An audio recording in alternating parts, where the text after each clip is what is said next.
दोस्तों, मुसलमान रमजान के पूरे महीने में रोजे रखते हैं जो कभी 29 और कभी 30 दिन के होते हैं। इसके बाद ईद उल फित्र मनाई जाती है, जबकि दूसरी जानिब मसीही 40 दिन तक रोजे रखते हैं जिसे लेंट कहा जाता है, और इसके बाद वो ईद क़यामतुल मसीह यानी ईस्टर मनाते हैं। दोस्तों, मुसलमानों के लिए रोजे का बुनियादी मकसद अल्लाह की रजा हासिल करना है, नफ्स को काबू में रखना और तकवा इख्तियार करना।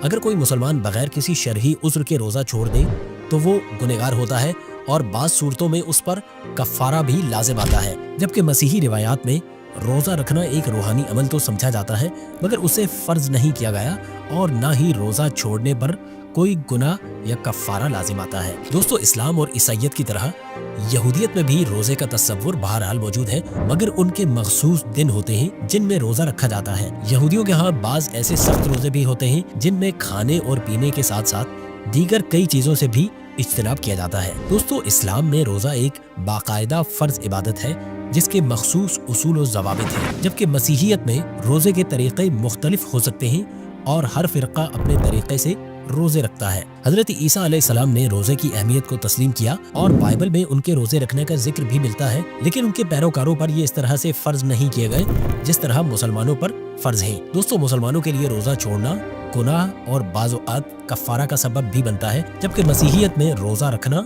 ज़्यादातर एक रूहानी फ़ायदा हासिल करने के लिए होता है, न कि किसी शरही फ़र्ज के तौर पर। दोस्तों, हम आपको यहाँ पे आगाही फराहम करते चले कि लेंट क्या है, जिसका मकसद हज़रत ईसा अलैहिस्सलाम या मसीह अलैहिस्सलाम की कुर्बानी को याद करना और तौबा करना है।